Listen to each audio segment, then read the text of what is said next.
can see it fine. Awesome. Awesome. Center event. Yeah, it was a solid, I'd say 2.5 days of, activity. I mean, the event lasted all week. I was only there for like 3 days, but Mm-hmm. it was solid. It was, like I said, good attendance, great crowd. A lot of activity. And boy, let me tell you, the recurring theme this year, if anybody hasn't picked up on it, is obviously AI, right? Oh But my yeah, gosh. it was great.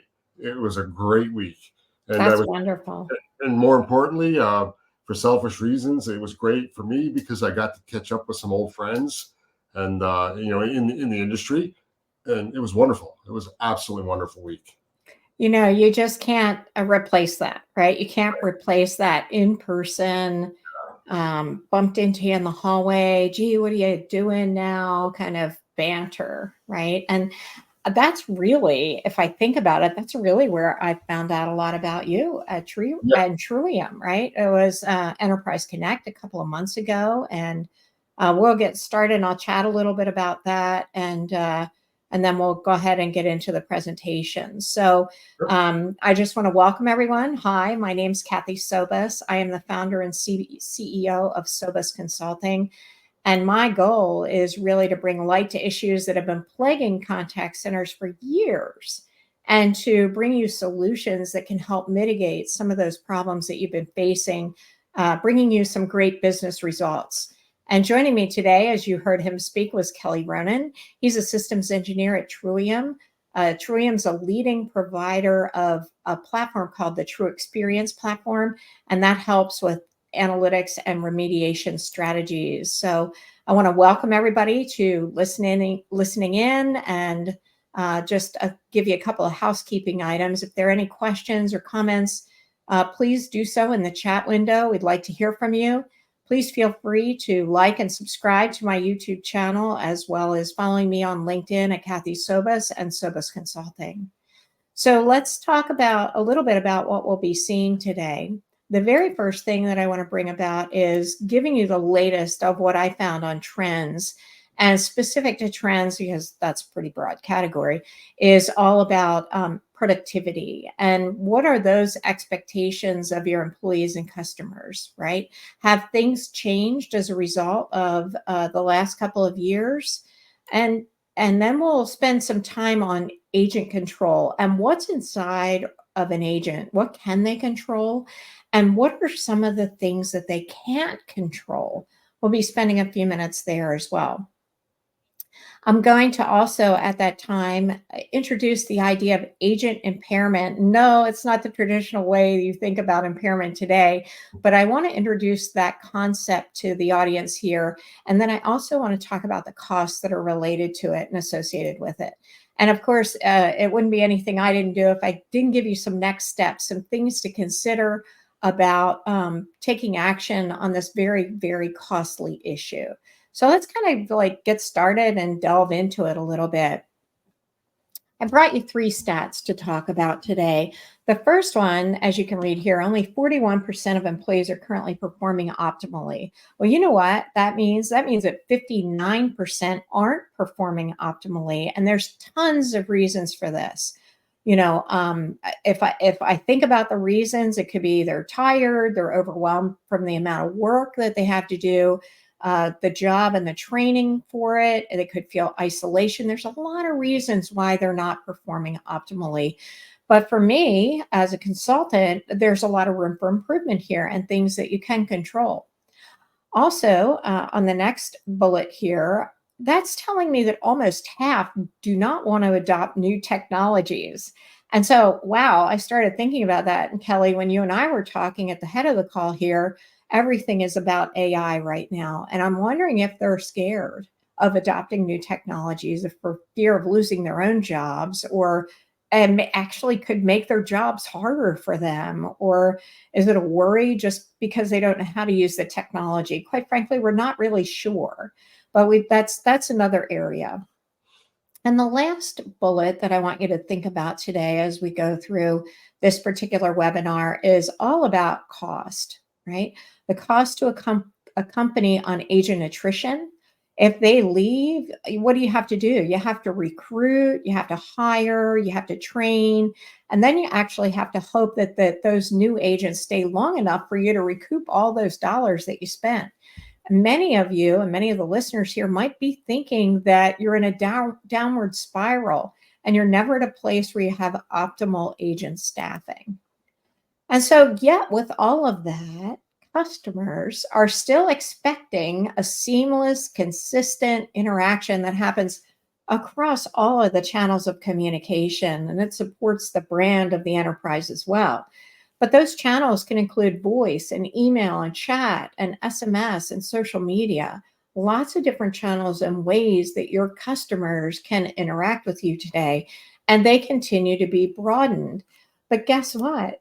Agents are expecting that too. They're expecting that your customers have that seamless interaction, that consistency across the board with all of those channels of communication, all of those various ways they can connect in. And they're also expecting you to know exactly where they left off so they do not want to have to repeat themselves. Now, that's not just in the contact center, but it really does resonate well with the contact center. So if they're in one channel, they want all channels to be aware. And yet, with all of that and us thinking about it, let's kind of look at a day in the life of a CSR from a really basic understanding of what we've asked them to do. And we think about their day as they get up, they get ready for work in the morning, they log in for the day, and that login most likely will tie them into one of many other systems, may not tie them into all the systems that they have, but it should tie them into most of them. And there's a few systems that are listed here on the screen. I've worked with a lot of companies and working with them and consulting with them. What I found is typically on average, a CSR logs in to at least 5 to 14 different systems. 5 to 14, that's a lot. But guess what? I also worked with another company where a CSR had access to 50 systems. Now, they didn't log into all those systems all day for every interaction, but they needed access to those systems in order to answer the questions or help remediate the problems of a particular customer. And so when we start to think about that, and then we also start to think about there's other enablement systems that we're asking our CSRs to log into too. We've just come off of a month of different conferences where most of the large vendors out there are talking about agent co-pilots, or they might have a different name, but it's a system that helps the agent help the customer. It's the system that they can ask, what's going on? How are things going on? And can I get the answer to the question instead of reading a 10-page document and hoping that I absorb it while the person's on the phone with me? And so there's those systems, there's language conversion systems, there's mitigation software systems, other knowledge management systems that are not even listed here. And then we start to think about what's that experience to the customer, right? There's a lot more to the customer experience than just voice here. We can't forget about things like chat and SMS and those items that come out of your CCAS platforms that allow it to be pretty simple, right? No, not really simple. But then they've done all of that and they've handled all of these customer queries throughout the day. And you know what? Then they log out for the day. But what happens in the middle is really what I want to focus on. And I want to focus on it in a way that shows and promotes productivity for those agents as well as help for them. So I want you to think about your contact center as these light switches on the wall, right? When everybody's logged in and available, they're on. Everything's good to go. When the systems are available, they're on too. And when they're down, you know about it, right? When you're down and you're down hard, everyone knows about it. Everyone's aware of that. However, what happens if you think about this analogy of a light switch when the bulb is starting to go out and it just kind of like starts to flicker a little bit? What happens then? Well, you think, wow, that bulb's going out. And then in the next instant, guess what? You have full light and you don't even think about it anymore. So we take a step back here and say, okay, if the switch isn't quite on or if the bulb is like going out on me, It's intermittent. And it doesn't happen to everybody at the same time. What happens here in my studio and what's happening at Kelly's studio, completely different operation. Right. So those intermittent pieces are the pieces that I want you to kind of think about and focus on today. And let me ask you a couple of very important questions. If you knew ahead of a shift that an agent would be non-productive because all the technologies that they had, or at least some of the technologies, were impaired. There's that term I brought up a little earlier today. Would you still put them on and would you send customers to them? Of course you would not put them on, right? Because they don't have access to do this. Right. So let's spend a second and talk about this term impaired or impairment. If you look it up in the dictionary, it's going to tell you it's weakened or damaged. It's not going to be completely shut off, but there's a problem with it. And so when you start to think about intermittent issues and problems, let's ask yourself this question. If during a shift you knew that an agent's critical technology services had become impaired, would you keep sending customers to them? Of course you would not. Of course you would not. And then further, this idea or this notion of having agents that are impaired, and they're not all down, but this, solution set that we're talking to you about today can also show that too, Mm-hmm. will definitely give you credence to whether or not you knew that this was happening. So the whole do you know that this is happening becomes really apparent and really obvious to what we're discussing today. So I promised a couple of different points that I would talk to you about today. And that was what's within an agent's control and what's outside of an agent's control. Inside of an agent's control, of course, they can control their knowledge. They can take training classes. They can excel in that way. They can use technology and become users of it and know how to use it well and effectively.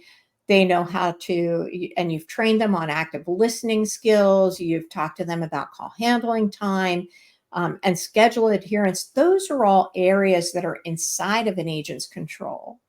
But what's outside of an agent's control is also got a laundry list of things that we can start to talk about one by one and eliminate some of those roadblocks to their success, like your company's processes. That could be one area that's an impairment to your agent.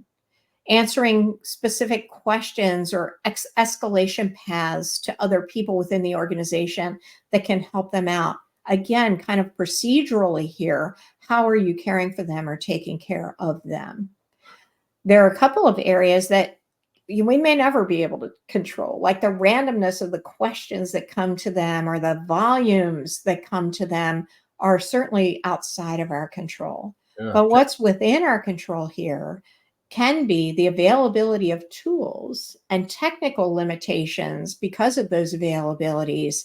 And that's really what we're talking about. And it really starts to stem from the fact that impairment can show up anywhere, and agents can be literally anywhere at the same time. They may be at home, they may be in their office, or they may have access to work in either of those particular locations. So one day at home, one day in the office, all different challenges. And if we take this and start to say on hundreds and hundreds and thousands of agents, you've really got a very complex way of managing the technology and the ability to see how it's working for your individual agents or your individual areas of your span of control here. So this definitely presents challenges to large distributed contact centers where connectivity is different, and you could have poor connectivity in one, you could have some jitter or packet loss. And quite frankly, what's been happening when that bulb is just dimming here is we've probably just been putting up with it. We haven't thought about a way to address it. When it's a consistent problem, it's pretty easy to detect. When it involves a lot of your agents, it's pretty easy to detect. But when it's intermittent, it becomes tough. So let's talk about what that customer experience looks like. And you've probably called into a contact center, or you've heard other people that say, I'm sorry, could you repeat that for me? Or this is my favorite. I'm sorry, my system is really slow today. And as a customer, I sit there and I go, is it really slow? Or are they just, needing a breather here? I don't really know. You could also hear things like, I can't hear you. The audio is clipping. Let me give you an example. I had to call into my healthcare provider a couple of days ago. I called in, got through all the prompts, got to my agent, and I was having a really tough time hearing them. Because I had such a tough time hearing them, I hung up and I retried. So then we start to say, wow, my problem isn't just about the systems and the issues that are happening with those systems. My problem is a lot bigger than that. And I better look at the costs and break those down for myself. So the CSR then, because they can be in the office or they can be at home, are asking themselves the question, I wonder if anybody else is having this problem. It used to be that you would, if you were all in the office and everybody was there, it wasn't a big deal, right? You could pop your head. I used to call them the gophers, right? They could pop their head over the Q wall and say, hey, I'm having trouble with XYZ system. Are you having that same problem? It was a yes or no. And then one of the CSRs would say, okay, I'll go off hook and call into the help desk. Well, then I start to think, how many of you, every time a CSR goes off hook, how many of you are saying that's a real issue when you go off hook because it doesn't look like you're ready for work? So I'm going to, give you a demerit as a result of that. Well, then you've got this bigger problem where agents and CSRs, quite frankly, they don't want to go off hook because if they go off hook, they're being penalized in some way that's not going to make sense for them. So I asked myself this question too. Have you just been putting up with this? You probably have, because your CSRs have been putting up with this too. Or quite frankly, maybe you didn't really even think about it. And this becomes an area of discussion for me where visibility is key. If you don't know that these things are happening, how can you even begin to take any steps to remediating this? And with that, what I'd like to do, Kelly, I'd like to turn it over to you to talk a little bit about some of the experiences you've had and what we can do to help our customers here on the call today. Can you hear me okay, Kath? Yes, I can. Yeah, no, absolutely. So, to your point earlier, right? The landscape of today's contact center has become more complex and arguably more chaotic, right, than it was a few years ago, right? A lot of employers now are supporting hundreds, if not thousands, of offices or remote offices of one resource, right? So, yeah, that alone is more complex, not to mention all the underlying technology that is needed to support those agents. But I guess more importantly, and to your point, understanding if an agent or the workforce is capable of being productive and can deliver exceptional experiences, right? It doesn't have to be chaotic, right? So to answer your question, right? No, you don't have to put up with bad experiences, but you do need to understand them. You do need to understand when they've started, how long they've lasted, who's impacted, and so on, right? So yeah, there is a path forward, right? From an IT perspective, right, there are a host of factors that contribute to agent and workforce experience, right? The underlying network, voice dependencies, web application and web tool dependencies, the VDI infrastructure, CCAS and UCAS, provider events, right? Actually, let's not forget the computer, right? That the agent's using and the headset that's connected to that computer, right? There is a multitude of, let's call them dependencies that go into that understanding that agent experience, right?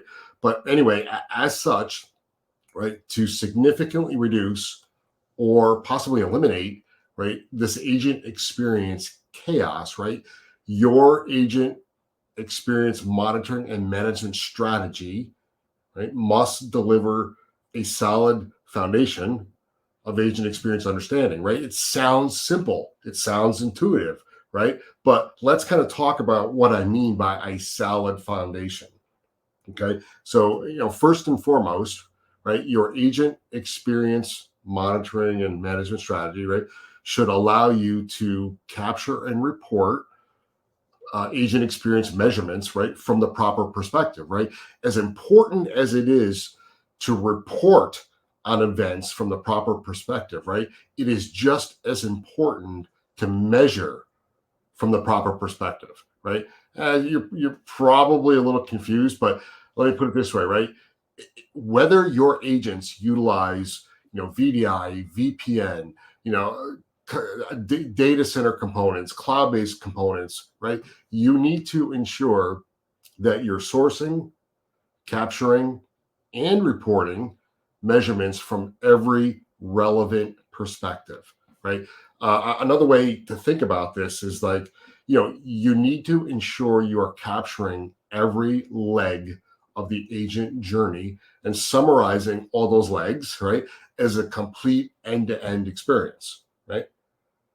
Pretty intuitive, right? But not all solutions, right, will allow you I'll say the depth to focus on every leg of the agent journey. So it's imperative that, you find a solution that allows you to do that. Next slide, please, Kath. Right.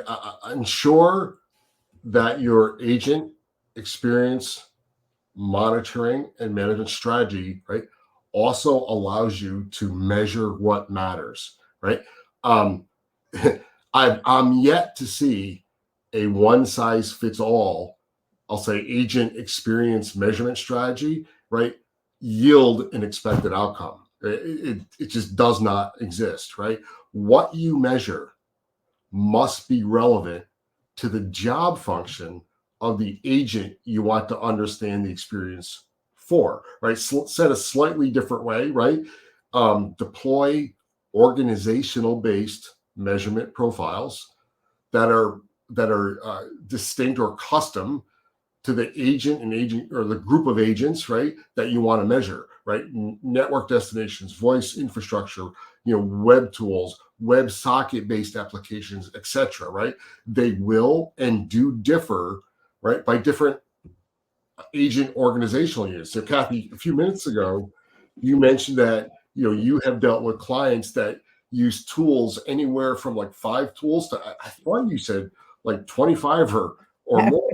Yeah, 5 to 15 is the average, right, Kelly? But some of them, well, I have this one customer has like 50 applications that Right. these agents have to log into.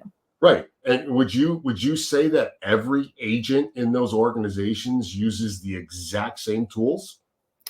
Well, I would think that they don't all use the same tools, and they probably don't use those particular tools all at the same Right. time either. Exactly. So that's what we mean by, right. You have to measure what matters, right? Make what you measure very relevant, right, to the services, if you will, that agent group is delivering to the customers. Okay. Next slide, please, Kath. To promote, ease of understanding and actionability, right? Ensure that captured measurement data is scored, presented with business context, and delivers the right amount of detail. So let's talk about scoring for a second, right? Scoring allows, IT ops and business ops personnel the ability to easily understand the outcome of an individual agent or a team of agents, right? If, for example, if I were to tell you that all of my agents supporting uh, this customer, or let's just call this customer Acme, right, was having a bad experiencing utilizing Salesforce.com, right, or having a poor experience utilizing Salesforce.com, right, I can quickly understand that, right? They're all having a poor experience, so there's got to be something there. Let me drill down and understand that event or that issue even more. However, if I say take the exact same scenario, right, and I don't score that measurement result, and I say to you, Kathy, hey, all your agents are experiencing 750 milliseconds of latency to Salesforce.com, right? You may find that helpful, but you may not. You're like, well, is that good? Is that fair? What is that? Right? So scoring data makes it easier for people to interpret, right? The impact of an event, right? Pretty intuitive, right? Well, I can certainly tell the difference between green, yellow, and red here There on you your go. screens, right? And Right, bad and poor written on the right, screen here as well. right. It's the whole red light analogy, right? Mhm. Yeah, absolutely. So let's talk about business context for a second, right? To promote ease of understanding and actionability, right? It is imperative that experiences or agent experiences are presented with business context, right? Business context promotes an understanding of business impact, which is critical to understand for IT ops and IT, business folks, right? And I'll give you an example, right? Kathy, if I were to tell you that, 25 agents um, are having a poor, I guess a poor outcome accessing Salesforce.com. Do you care? You might. 25. Well, how many agents do we have at shift?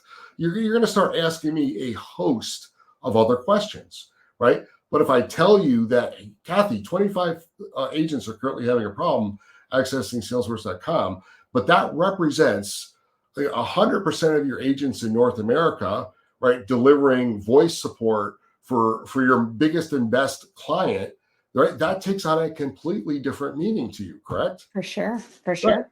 So again, where at all possible, right? Your network or your agent experience management strategy must consider business context, right? To help understand the impact of individual events or events impacting, God help us, right? Huge numbers of the workforce. Um, Next slide, please, Kath. Um, right? Deliver the right amount of detail. So just as business operations needs insight into the business impact of an issue, what we just talked about, right? IT ops needs not only visibility into the issue, of course, right? They need data-driven insight into the underlying, stability and health and availability of the network, the cloud hosted applications, the voice infrastructure, right? Possibly, again, even the computer the agent's using, right? All of the scores, all of the business impact summarizations, right, need to be backed up with actionable data. Um, so, it goes without saying that, the best issue and event resolution really requires, data driven evidence. So, ensuring that evidence is available is absolutely fundamental. So anyway, Yeah, there's a couple of things I'm thinking about here, Kelly, as you're talking, right? And one of those is, first of all, we're not disparaging any of the CRM vendors or UCAS vendors or CCAS vendors that are out there. Let me no, just put that no, little disclaimer in, right? no, And secondly, it does not necessarily have to be that you're a BPO. You could be large or distributed organizations that are right for this particular solution set in order to help you become more productive as well. absolutely. So I guess, yeah, and thank you for that, Kathy. I mean, I guess what I would say is, Yeah, as I alluded to in the beginning, right? Understanding the agent experience that does not need to be chaotic, right? But it does come down to having a sound agent experience monitoring strategy that you embrace and obviously support, right? And doing so will enable an organization to not only deliver a better end product and service to your customers, right? It'll improve infrastructure performance. It'll save enormous amounts of internal time, right? It'll increase client, in some case, confidence, and ultimately avoid a lot of headaches for different parties in the organization. for sure, for sure. So thanks so much, Kelly. I appreciate it. And of course, jump in here, right, as I go through the cost of impairment. And what I want to do is talk about, well, how my brain works, my analytical side of my brain works is thinking about costs and process and how it can be improved. So, how many agents do you have? What does that look like? What's the cost of the agents? How much do you pay them per hour? And typically, I look at a fully loaded cost too. I alluded to retries earlier. My situation. By the way, I only use like things that have happened to me, and you do too, probably as well. How many times do you retry? What's the cost associated with that? And then on the system side, you want to start thinking about how many hours are you being impacted per year? What are those numbers? What do they look like? And how many hours do people spend on resolution bridges? And not just your company, but all of the different manufacturers and system providers that you work with. How many hours are spent on a resolution bridge? And then they start peeling themselves off, right? Oh, that's not my problem, it's somebody else's. So they start with this whole host of people from CIOs all the way through the organization and business leaders included too. And you're just like, it's a huge cost. And then it starts, peeling down from there. How about that whole recruit, hire, and train? What does that look like for your not only your agent population, but your IT population as well? So if you're having these difficulties and your IT group is having trouble identifying them, that's a cause for frustration. And then let's not forget about this whole cost of obtaining new customers. And I'm going to show you a little bit about what that breakdown might look like in a large organization. So we're talking about time here, right? We're talking about discovery time. And I had done studies on this years ago where if in a contact center, lots of volume was coming in, somebody discovered a lot of volume was coming in, they went, oh my gosh, they went through, they had to change agent skills, they changed a whole bunch of people's skills, they handled that volume, they forgot they changed the agent skills, and then they went back. Well, this is the same type of thing that's happening with these impairment issues. So by the time it takes an organization to discover there's an issue, remember my little CSR that was sitting there going, I wonder if anybody else is experiencing this problem. That takes time to discover who it is. The next piece of this is determining who needs to help, right? So I've discovered it, who's involved, who needs to help, and then the fire drill starts, right? As I was just talking about here, everybody jumps on a bridge. They're all talking over each other. It's craziness. It's chaos is what's happening. Right. They start finger pointing. They realize it's not themselves. They go, shoo, it's not me. They peel off the bridge and things eventually will become resolved. Well, there's a lot of time in all of that. And then there's time spent on the back end for root cause analysis. What happened? What are the statistics behind that too? And how can I make sure that, it won't happen again, right? And the worst ones are, I don't know, it just fixed itself. It just scares the heck out of me. I don't know about you, Kelly, but that fear of the unknown is not a good thing, right? It's not at all. And Kathy, I was just talking to a customer last week at CCW, and we were talking about those bridges that you just mentioned.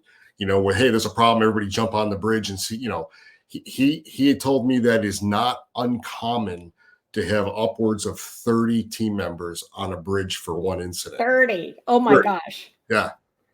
So and that's probably a hard down instance, right? Like correct. there's a problem. I'm hard down. Yeah, right. And it's everybody get on the bridge and then they'll figure out who's needed. But it's a lot of resources. That's a lot of money. Yes, it is. Let's talk about that money. Yeah, So absolutely. I have access to a tool that can help determine what the cost is to you. And I'm happy to work together with you to go through these numbers and figure out what it looks like in your instance. But let's just say hypothetically, I've got a center with 1,000 agents or a distributed workforce, but I have 1,000 total agents. And let's just say they're about $30 an hour. That's a fully loaded cost. That's probably about right. Yours might be higher or lower, or if you're using a BPO in another part of the world, it might be significantly lower. We have the ability to adjust things like that. And then let's think about how many calls per hour on average those CSRs are, take. And this is truly just kind of a back of the napkin calculation. We can get a little bit more in depth if you'd like to, but this helps us really begin to understand what that cost looks like. And so we will understand then, how many hours do you think your agents are impacted per month? That's a really important characteristic. Now, you can take some of the hard down data where, when you're down and you're down hard, industry is telling us that it's about 60 to 90 minutes at least that those agents are impacted before you've asked them to do something else while the systems are getting repaired. And you're going through that whole time to value proposition that I was just talking about here. But you will come out with a calculation that tells us how many agent hours are impacted per month. So you have a loss in productivity. It's a small number at this point in time. It's about $150,000. Okay. But then I want you to talk a little bit about how many calls per day are happening out there and what the percentage is that are impacted by larger system problems here, and how many of those calls are affected. So I've come out now to about 6,000. You can see it on the middle of your screen. And I want to talk about what the percentage of retries are. Is it 2%? Is it 5%? Is it 25%? Depends on who your audience is, who's your customer audience, and what is their level of working together with you where you have them as a captive, where they have to call you back and they have to keep retrying. And how many times do they retry? Is it 2 times? Is it 3 times? It was only 2 for me, but I've definitely tried more than 2 times before with other companies that I've worked with too. So you will come out with a calculation here that says, I need a group of agents because of these system impairment problems. By the way, because you don't know that this system impairment is happening, you already have those agents on payroll. You're paying them because of all these intermittent or down issues that are there. And it's all backed up by the retry rate here. So now you're at 1.06 as an annual cost for those extra 17 agents that I needed on payroll that I didn't really need to have, that I didn't have to pay them. So that's just on the contact center side. The really cool thing about talking about agent impairment is it's not just a contact center problem, it's also an IT problem.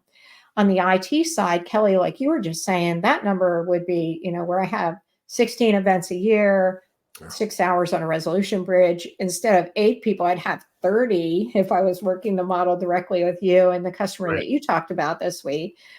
And then let's talk about their average hourly rate, because you've got everything from the line of business and the CIOs and everybody is just concentrating really heavily on this issue. Oh, you have your network engineers, your application engineers. Absolutely. Big numbers, right? Yeah. Yes. And so if I just rolled up those costs, guess what? I'm at $1.2 million a year that I'm spending because I'm not even realizing that I can do anything about impairment. And there's other factors too. I didn't even put them in here, right? Whether you're being tagged for an EPM cost, which is endpoint management, by the way, is there lost revenue here, agent churn, and all the different costs that are associated with that, like, recruiting, hiring, and training, onboarding. How about SLA penalties? Do you get those too? And so I really start to think, if we could affect this number by a percentage, what would that look like, right? If I can take 30%, 40%, 50% out of that number, I'm then south of $1 million that I'm wasting a year. Yeah. And if I can take more out of that number it continues to go down. So this becomes a very important topic to discuss in all kinds of different operations. What I want to do now is take you to next steps for you. First of all, identifying the costs that are associated with the things that we talked about for your particular organization, right? Talk to different providers like Kelly and myself here that can help you through this. that can help you show where there are issues and how you can mitigate those particular costs in your organization and really be a hero within your organization, quite frankly. Collaborate with many people in your company to make sure that everybody's aware that they have a stake in this. And then circle back around at the very end with the results that you have as a result of saying, here's our issue. This is what it's costing us today. I'm putting these solutions in. I'm working with a great consultant that's going to help us here. And I'm going to then circle back and say, this is what we've saved as a result of deploying this solution. Our mission is to provide customers with the information they need so that they feel empowered and they can modernize and move their business forward. And I hope that I've done that with you today.